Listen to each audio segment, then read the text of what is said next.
हरियाणा में आईएनएलडी की रैली में शामिल होंगे नीतीश और तेजस्वी। शरद पवार, फारूक अब्दुल्ला भी इनवाइट। 25 सितंबर को होगी रैली। विपक्ष को एकजुट करने में जुटे नीतीश कुमार। दिल्ली में केजरीवाल, शरद यादव, डी राजा और सीताराम येचुरी से मिले। शरद पवार और हरियाणा के पूर्व सीएम ओपी चौटाला से भी मिले नीतीश। विपक्ष को एकजुट करने की कोशिश। नीतीश ने बिहार मॉडल पर दिया जवाब। कहा, पूरे देश का मॉडल बनाने के लिए कर रहे हैं काम। नीतीश ने कहा, पूरे देश की स्थानीय पार्टियां एक साथ मिल जाएं तो बहुत बड़ी बात होगी। बीजेपी नेता सुशील मोदी का बयान। नीतीश लाख कोशिश कर लें, लोगों को एक नहीं कर पाएंगे। राज ठाकरे सीएम एकनाथ शिंदे के आवास पर पहुंचे। निकाय चुनाव को लेकर हो सकती है बात। गणपति का लिया आशीर्वाद। बीजेपी और शिंदे की शिवसेना मिलकर लड़ेगी बीएमसी चुनाव। देवेंद्र फडणवीस ने की घोषणा। उद्धव ठाकरे को एक और झटका। विदर्भ में शिवसेना के सांसद और कई विधायक शिंदे गुट की कार्यकारिणी में हुए शामिल। महाराष्ट्र के सियासी संकट पर शिंदे गुट ने की जल्द सुनवाई की मांग। बुधवार को मामले की सुनवाई कर सकता है सुप्रीम कोर्ट। महाराष्ट्र के राजभवन में सीएम शिंदे ने किए गणपति के दर्शन। राज्यपाल के साथ कई मुद्दों पर चर्चा हुई। मिशन 2024 को लेकर बीजेपी ने की बैठक। अमित शाह और जेपी नड्डा रहे मौजूद। लोकसभा चुनाव में ज्यादा सीटें जीतने पर मंथन। कांग्रेस नेता शशि थरूर ने कहा, यात्रा से भारत जोड़ो और कांग्रेस जोड़ो दोनों लक्ष्य हासिल किए जा सकते हैं। कांग्रेस अध्यक्ष पद का चुनाव लड़ने पर शशि थरूर का बयान। मैं ना तो कांग्रेस अध्यक्ष पद की चुनावी रेस में शामिल हूं, ना ही बाहर हूं। झारखंड कांग्रेस प्रमुख राजेश ठाकुर ने बीजेपी को बताया बच्चा चोर। कहा, इनसे सावधान रहने की है जरूरत। यूपी में मदरसे के सर्वे पर जमीयत उलेमाए हिंद का फैसला। कहा, कानून के तहत सर्वे होगा तो विरोध नहीं। सर्वे पर फैसले के लिए जमीयत ने स्टीयरिंग कमेटी बनाई। मदरसों को हिसाब किताब ठीक करने का फरमान। मीटिंग के बाद मौलाना मदनी ने कहा, सरकार से बात करने के लिए तैयार है। इस मामले में जबरदस्ती नहीं की जानी चाहिए। अलीगढ़ के डीएम ने कहा, यूपी में जितने भी बिना पंजीकृत मदरसे चल रहे हैं उन सभी की जांच जारी है। बिहार में मदरसों का नहीं होगा सर्वे। बीजेपी सिर्फ वोट के लिए ही ये कर रही है। बिहार के अल्पसंख्यक कल्याण मंत्री जमा खान ने दिया बयान। गोलपारा इलाके में स्थानीय लोगों ने मदरसे को किया ध्वस्त। असम पुलिस का बयान। 2 संदिग्ध बांग्लादेशी जिहादी गतिविधि चलाते थे। शराब घोटाले में सीबीआई के बाद ईडी की एंट्री। दिल्ली समेत 7 राज्यों में छापेमारी। मनीष सिसोदिया बोले, ईडी की छापेमारी में कुछ नहीं निकलेगा। पंजाब पहुंची दिल्ली शराब घोटाले की जांच। पंचकुला के सेक्टर 8 में संयुक्त आबकारी आयुक्त के घर रेड। शराब नीति के खिलाफ प्रदर्शन कर रहे बीजेपी कार्यकर्ताओं को दिल्ली पुलिस ने हिरासत में लिया। भारत बांग्लादेश में रक्षा, व्यापार समेत 7 मुद्दों पर मुहर। पीएम ने कहा, आघात करने वाली शक्तियों से सचेत रहने की जरूरत। पीएम मोदी बोले, भारत और बांग्लादेश के संबंध नई ऊंचाइयां छुएंगे। हमें इकोनॉमी मजबूत करनी होगी। शेख हसीना ने भारत को अगले 25 सालों के लिए शुभकामनाएं दी। कहा, भारत आत्मनिर्भरता की ओर बढ़ रहा है। बांग्लादेश की प्रधानमंत्री शेख हसीना ने राष्ट्रपति द्रौपदी मुर्मू और उपराष्ट्रपति जगदीप धनखड़ से की मुलाकात। पीएम मोदी 17 सितंबर को मध्य प्रदेश में मनाएंगे जन्मदिन। कूनो पार्क का करेंगे दौरा। अमित शाह 8 सितंबर को दिल्ली में सहकारिता मंत्रियों के सम्मेलन का करेंगे उद्घाटन। 2 दिन चलेगा सम्मेलन। पीयूष गोयल ने भारत अमेरिका के संबंधों को बताया अभूतपूर्व। दोनों देशों के बीच बिजनेस $159 बिलियन तक पहुंचा। भारत और मंगोलिया के रक्षा मंत्रियों के बीच द्विपक्षीय बैठक। रक्षा सहयोग को और बढ़ाने पर हुई चर्चा।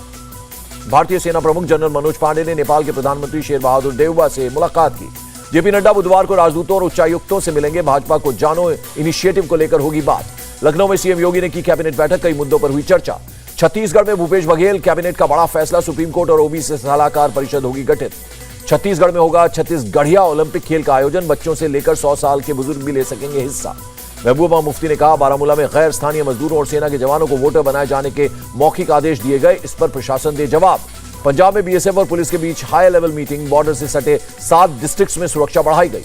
जम्मू कश्मीर के अनंतनाग में मुठभेड़। सुरक्षा बलों ने 2 आतंकियों को मार गिराया। मारे गए आतंकवादियों की पहचान दानिश भट्ट और बशारत नबी के रूप में हुई। दोनों 2021 में टीए कर्मी की हत्या में थे शामिल। श्रीनगर से 35 किलो आईईडी बरामद। बम निरोधक दस्ते ने किया निष्क्रिय। जम्मू के अरनिया सेक्टर में पाकिस्तान ने तोड़ा सीज फायर। बीएसएफ जवानों ने पाकिस्तानी रेंजर्स को दिया करारा जवाब। सुप्रीम कोर्ट ने पंजाब हरियाणा से सतलुज यमुना लिंक नहर मुद्दे पर चर्चा करने के लिए कहा। चंडीगढ़ में सुखबीर सिंह बादल से 3 घंटे तक एसआईटी ने की पूछताछ। गोलीकांड मामले में हुए सवाल जवाब। सोनाली फोगाट केस में कोर्ट ने सुधीर सांगवान और सुखविंदर सिंह की रिमांड 2 दिन बढ़ाई। यूक्रेन से लौटे छात्र भारत में पूरी कर सकते हैं पढ़ाई। नेशनल मेडिकल कमीशन से मिली मंजूरी। साइरस मिस्त्री मौत मामले में जर्मनी भेजी जाएगी मर्सिडीज की चिप। पुलिस ने पूछा, कोई मैकेनिकल फॉल्ट तो नहीं। टाटा सन्स के पूर्व चेयरमैन साइरस मिस्त्री को दी गई अंतिम विदाई। वर्ली में हुआ अंतिम संस्कार। प्रयागराज के मुट्ठीगंज में जर्जर इमारत का हिस्सा गिरा। 5 लोगों की मौत, 8 लोग घायल। लखनऊ अग्निकांड में 3 आरोपियों को 14 दिन की न्यायिक हिरासत। गोसाईगंज जेल भेजा गया। लखीमपुर खीरी केस में आशीष मिश्रा की जमानत याचिका पर सुप्रीम कोर्ट ने यूपी सरकार को भेजा नोटिस। अलीगढ़ में मुस्लिम समुदाय के लोगों पर मंदिर को अपवित्र करने का आरोप। विरोध करने पर की मारपीट। आरोपी गिरफ्तार। कुशीनगर में 20 दलित परिवारों ने लगाया मकान बिकाऊ का पोस्टर। मुस्लिम प्रधानपति पर प्रताड़ित करने का आरोप लगाया। नोएडा के सेक्टर 63 में पुलिस की छापेमारी। एक अवैध टेलीफोन एक्सचेंज का भंडाफोड़। 2 आरोपी गिरफ्तार। बेंगलुरु में बारिश के बाद हाल बेहाल। पौष इलाकों में भरा पानी। घर से लेकर गाड़ियां तक पानी में डूबी। बेंगलुरु में एनडीआरएफ की 2 टीमें रेस्क्यू में जुटी। जलमग्न इलाकों से निकाला जा रहा है। हुबली में भी बारिश के बाद भरा पानी, 100 से ज्यादा घर प्रभावित हुए। बेंगलुरु के लिए सीएम बोम्मई ने जारी किए 300 करोड़, कुल 1500 करोड़ रुपए का आएगा खर्च। कर्नाटक प्रदेश कांग्रेस कमेटी ने जलभराव के समाधान की मांग की। बेंगलुरु में जलभराव से हालात बेहद गंभीर। कर्नाटक के सीएम बसवराज बोम्मई ने जलभराव के लिए पिछली कांग्रेस सरकार को ठहराया जिम्मेदार। मेघालय के सोनापुर में टनल के बाद भारी बारिश से लैंडस्लाइड, NH6 पर सिर्फ एक तरफ से रास्ता खुला। हिमाचल प्रदेश के मंडी में लैंडस्लाइड, सड़क की मरम्मत का चल रहा था काम, बाल बाल बचे लोग। लोकसभा अध्यक्ष ओम बिरला और केंद्रीय शिक्षा मंत्री धर्मेंद्र प्रधान कोटा में शिक्षक सम्मान समारोह में हुए शामिल। उत्तराखंड के सीएम ने कहा, प्रदेश में जमीन का गलत इस्तेमाल नहीं होने देंगे और न ही निवेशकों को आने से रोकेंगे। झारखंड के धनबाद में पुलिस की बदमाशों से मुठभेड़, एक लुटेरे को पुलिस ने किया ढेर, 3 बदमाश गिरफ्तार। प्रवीण नेटारू हत्याकांड में NIA का एक्शन, बेंगलुरु में 24 ठिकानों पर छापेमारी की। नार्को टेरर नेटवर्क पर दिल्ली पुलिस का बड़ा एक्शन, 1200 करोड़ रुपए की ड्रग्स जब्त की गई, 2 अफगानी गिरफ्तार। पंजाब के फाजिल्का में BSF ने ड्रग्स की तस्करी नाकाम की, 22.5 करोड़ से ज्यादा की हेरोइन जब्त की। गुरुग्राम में एक प्राइवेट बस वर्कशॉप में आग लग गई, 3 बसें और 2 झुग्गियां जलकर खाक। पंचकुला में अवैध शराब बिक्री और ड्रग्स के खिलाफ पुलिस की बड़ी कार्रवाई, 700 केस दर्ज हुए। पुणे में फूड एंड ड्रग एडमिनिस्ट्रेशन की रेड, एक फैक्ट्री से 900 किलो मिलावटी पनीर जब्त हुआ। पश्चिम बंगाल के मालदा में बम बरामद, बम निरोधक दस्ते ने बमों को अपने कब्जे में किया। छत्तीसगढ़ के सुकमा में 3 नक्सलियों ने सुरक्षा बलों के सामने सरेंडर किया। अपने बच्चे को बचाने के लिए टाइगर से भिड़ गई मां, महिला को जबलपुर के अस्पताल में कराया गया भर्ती। लालबाग के राजा को जबरदस्त चढ़ावा, 5 दिन में दान पेटी में आए 2.5 करोड़ रुपए। मध्य प्रदेश के जबलपुर में 31 किलो चांदी के गणपति की स्थापना, सभी लोगों ने प्रतिमा के लिए दिया दान। बप्पा की विदाई पर जमकर थिरके ऋत्विक धनजानी, क्रिस्टल डिसूजा, फिल्मी अंदाज में दोस्तों के साथ बप्पा को अलविदा कहा। देश को मिली पहली नेजल वैक्सीन, भारत बायोटेक की इंट्रानेजल को DCGI ने दी मंजूरी। देश में कोरोना के नए मामलों में लगातार गिरावट, 24 घंटे में 4,417 नए केसेस। मुंबई में कोरोना के 285 नए केस मिले, प्रदेश में 2,500 से ज्यादा एक्टिव केस। विदेश सचिव विनोद मोहन क्वात्रा ने कहा, रोहिंग्याओं को म्यांमार वापस लाने में भारत सभी प्रयासों का समर्थन करता है। ब्रिटेन की 56वीं PM बनी लिज ट्रस, स्कॉटलैंड में क्वीन एलिजाबेथ ने दिलाई शपथ। भारत में ब्रिटिश उच्चायुक्त का बयान, 18 महीनों में 3 बार भारत दौरा कर चुकी है लिज ट्रस, मजबूत होगी रणनीतिक साझेदारी। ब्रिटिश हाई कमिश्नर ने कहा, भारत ब्रिटेन की आर्थिक साझेदारी पहले से बेहतर, 2030 तक डबल ट्रेड करना लक्ष्य।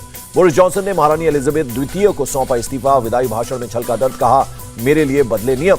दक्षिण कोरिया में टाइफून का कहर, 20,000 घरों की बिजली गुल। RBI गवर्नर ने कहा, US फेडरल रिजर्व के बयान ने दुनिया भर के बाजारों में वोलेटिलिटी पैदा की। रेटिंग एजेंसी मूडीज का दावा, मुद्रास्फीति सख्त, मॉनेटरी पॉलिसी से भारत की आर्थिक व्यवस्था पर कोई फर्क नहीं पड़ेगा।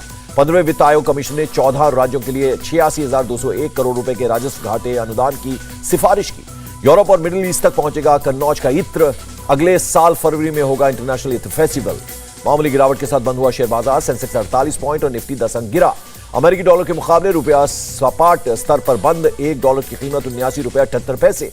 क्रिकेटर सुरेश रैना ने क्रिकेट के सभी फॉर्मेट से लिया संन्यास, अब विदेशी लीग्स में खेलते नजर आएंगे। अर्शदीप सिंह के समर्थन में उतरे सचिन तेंदुलकर, ट्रोलर्स को अपने खेल से मुंह तोड़ जवाब देने की सलाह दी। अर्शदीप के साथ बीजेपी भी खड़ी हुई, कहा वो भारत की शान, हर भारतीय उनके साथ खड़ा है। रिलीज से एक दिन पहले आलिया रणबीर देखेंगे ब्रह्मास्त्र, 9 सितंबर को रिलीज हो रही है फिल्म। और फवाद खान ने मनी बैंक गारंटी का साझा किया पोस्टर, पूर्व क्रिकेटर वसीम अकरम के साथ आएंगे नजर। इंडिया टीवी हर वक्त हर जगह डाउनलोड करने के लिए सर्च करें India TV news Google play store या ऐप स्टोर पर।